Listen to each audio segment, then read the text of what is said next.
ثواب ملا ہے. اس خالد بن ولید کو نبی اکرم صلی اللہ علیہ وسلم کہہ رہے ہیں لا تسبوا اصحابی. آج جو لوگ صحابہ کرام کو برا بھلا کہہ رہے ہیں وہ خالد بن ولید کے پاؤں کے دھول کے برابر بھی نہیں.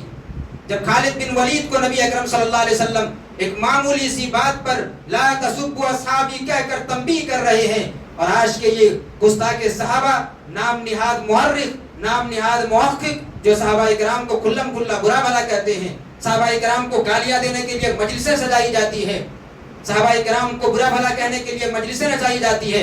آپ نے دیکھا نہیں لکھنؤ کے امام باڑہ میں، لکھنؤ کے امام باڑہ میں سید الشہداء نامی پروگرام رکھا گیا اور ایسے شخص کے لیے سید الشہداء کا نعرہ لگایا گیا جن کے آباء و اجداد زندگی بھر صحابہ کو برا بھلا کہتے تھے.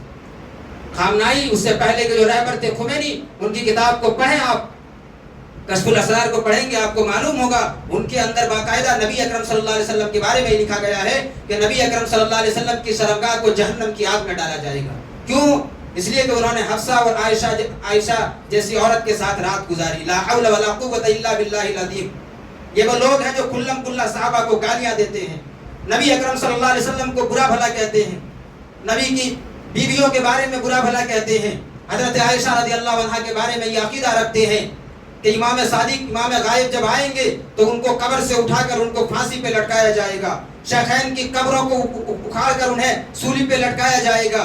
جو تمہارے نبی کو گالی دیتا ہو، جو تمہارے دین کو برا، جو تمہارے قرآن پہ انگلی اٹھاتا ہو، جو تمہارے صحابہ کو گالی دیتا ہو، ارے جن کا یہ عقیدہ ہے، جو کھلم کھلا یہ کہتا ہے کہ ہم اس رب کو نہیں مانتے ہیں جس رب کا نبی محمد صلی اللہ علیہ وسلم ہے، اور اس نبی کو نہیں مانتے ہیں جس نبی کا خلیفہ ابوبکر صدیق رضی اللہ تعالیٰ عنہ ہے. یہ کون کہہ رہے ہیں؟ یہ خمینی اپنی کتاب کشف الاسرار صفحہ نمبر 24 کے اندر لکھتا ہے. جمیل عاملی لبنانی نے اس چیز کو اپنی کتاب میں لکھا ہے، اور ان کی محبت میں ان کے آباء و اجداد اور ان کے خاندان کے کسی فرد کی موت پر یہ جماعت غیر اسلامی کے لوگ سید الشہداء نامی پروگرام رکھتے ہیں، اور آج نوجوان جماعت اسلامی سے منسلک ہو رہی ہیں.